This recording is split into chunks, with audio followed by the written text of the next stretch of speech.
दोस्तों, आज मैं आपको एक हॉरर स्टोरी सुनाऊँगा और ये हॉरर स्टोरी कोई ऐसी-वैसी हॉरर स्टोरी नहीं है, बल्कि ये स्टोरी पूरी तरह से एक सच्ची घटना पर आधारित है। तो चलिए शुरू करते हैं। तो ये कहानी है सन 2003 में यूपी के एक छोटे से गाँव आजमगढ़ की, जहाँ पे एक आदमी जिसका नाम किशोर होता है, उसकी हाल ही में शादी हुई हुई होती है। शुरू में तो सब कुछ ठीक चल रहा होता है और फिर कुछ टाइम बाद उनको पता चलता है कि उसको और उसकी पत्नी को एक बच्चा होने वाला है। बच्चे की खबर सुनकर परिवार में सब लोग बहुत खुश थे। पर फिर एक दिन उस गाँव में एक बहुत पुराना मंदिर होता है, तो एक बार किशोर की पत्नी अपने बच्चे की पूजा के लिए उस मंदिर में जाती है। मंदिर में पूजा करने के बाद वो देखती है कि उस मंदिर के बाहर एक बहुत बड़ा सा पेड़ था और गांव वालों का मानना था कि ये पेड़ श्रापित है और इसकी पूजा कभी भी नहीं करनी चाहिए। पर क्योंकि किशोर की पत्नी उस गांव में नहीं थी, तो उसको इस सब बातों पर उतना पता नहीं था, और क्योंकि वो पेड़ मंदिर के पास था, तो वो उस पेड़ की भी पूजा कर देती है और उसके बाद घर लौट जाती है। पर इसके बाद जो होने वाला था वो बहुत भयानक था। घर लौटने के बाद उसको अपने पेट में हल्का सा दर्द महसूस होता है, तो वो डॉक्टर के पास जाती है। फिर डॉक्टर अपनी पूरी जांच पड़ताल करता है और सारे टेस्ट के रिपोर्ट्स आने के बाद डॉक्टर ये बताता है कि आपका बच्चा आपके पेट में मर चुका है और अब जितनी जल्दी हो इसकी सफाई करवा लें। किशोर की पत्नी की तो जैसे दुनिया ही उजड़ गई और उसे इन सब बातों पर यकीन नहीं होता है और वो उस डॉक्टर के पास से चले जाते हैं। दूसरे डॉक्टर के पास से फिर सारे टेस्ट कराने के बाद वो डॉक्टर भी सेम चीज़ बोलता है कि आपका बच्चा मर चुका है और आपको जितनी जल्दी हो इसकी सफाई करवा लेनी चाहिए। जिसके बाद वो लोग कई डॉक्टर कई वेदों के पास गए, पर सबने सेम चीज़ बोली, तो वो लोग निराश होकर घर लौट गए। कुछ समय बाद उसी गांव में एक बूढ़ी दादी रहती थी।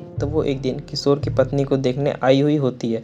तो वो देखते ही समझ जाती है कि ये कोई मेडिकल केस नहीं, बल्कि किशोर के बच्चे पे तो डाइन का साया है। तो वो फिर किशोर की पत्नी को पूछती है कि क्या तुमने मंदिर के पास वाले पेड़ पे पूजा की थी? तो उसकी पत्नी बताती है, हाँ, मैंने बच्चे के लिए उस पेड़ पे पूजा की थी। फिर वो दादी माँ उसे सारी सच्चाई बताती है कि तुम्हारे बच्चे पे डाइन का साया है, पर तुम चिंता मत करो, तुम्हारे इस बच्चे को मैं जन्म दिलवाऊंगी, बस जैसा मैं कहती हूँ वैसा करती जाओ। फिर वो दादी माँ उसे बताती है कि अगले 9 महीने तक तुम इस घर से बाहर नहीं निकलोगी।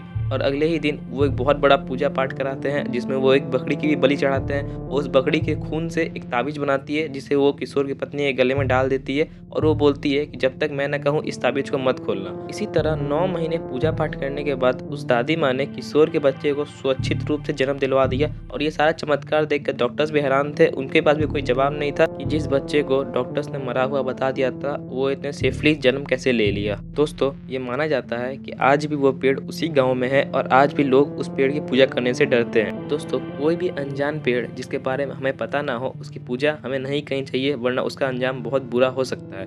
खैर, आपको ये सच्ची कहानी कैसी लगी हमें कमेंट करके बताना, और वीडियो अच्छी लगी तो वीडियो को एक लाइक कर देना। मैं आपको जल्दी ही मिलूंगा किसी और नई वीडियो के साथ।